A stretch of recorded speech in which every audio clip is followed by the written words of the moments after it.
આયુષ્યમાન કાર્ડની યોજના ગરીબ અને મધ્યમ વર્ગના લોકોને આરોગ્યની સેવા માટે ખૂબ સારી યોજના છે, આશીર્વાદ યોજના છે.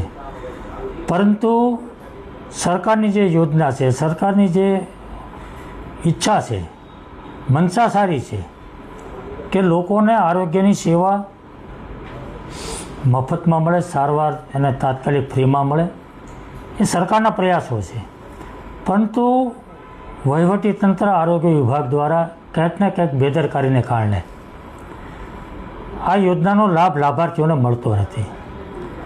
કોઈ દર્દી તાત્કાલિક કાર્ડ કાઢવાનો પ્રયાસ કરે, પ્રોસેસ કરે, પ્રયત્ન કરે, પણ તો એને તાત્કાલિક કાર્ડ નીકળતું નથી. જે દર્દીના હાથમાં કાર્ડ છે, સારવાર લેવા માટે હોસ્પિટલમાં દાખલ થયા છે, હોસ્પિટલ એપ્રુવલમાં મૂકે છે કાર્ડ, પણ એને તાત્કાલિક એપ્રુવલ મળતું નથી. મારી પાસે એક દાખલો છે, ઘણા કાર્ડ બધા મારી પાસે લિસ્ટમાં પડ્યા છે, પણ તો એક દર્દી ગંભીર બીમારી કિડનીની સારવાર લઈ રહ્યા છે. 4/12/2025ના રોજ એણે એપ્રુવલ મૂક્યું છે. 12 દિવસ સુધી એપ્રુવલ નથી મળ્યો. રોજનો 30,000નો ખર્ચો છે. જ્યાં સુધી એપ્રુવલ ન મળે ત્યાં સુધી એની સારવાર લેવામાં પૈસા, સ્વખર્ચે પૈસા ગમે ત્યાંથી વ્યવસ્થા કરીને એને સારવાર લેવી પડે છે.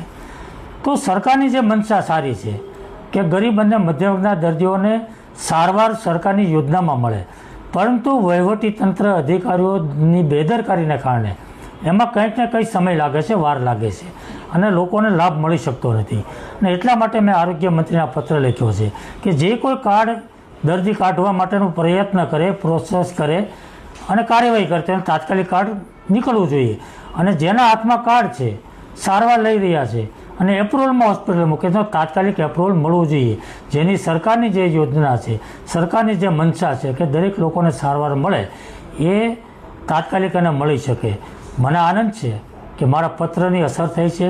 આરોગ્ય મંત્રીએ એક્સ પર લખ્યું છે કે આરોગ્ય વિભાગના અધિકારીઓને કડક સૂચના આપવામાં આવી છે. હું આશા રાખું છું કે આ આરોગ્ય મંત્રીની સૂચનાનું અધિકારીઓ દ્વારા કડક રીતે પાલન થાય અને તાત્કાલિક લોકોને એની સારવાર મળે, એવી હું આશા રાખી રહ્યો છું.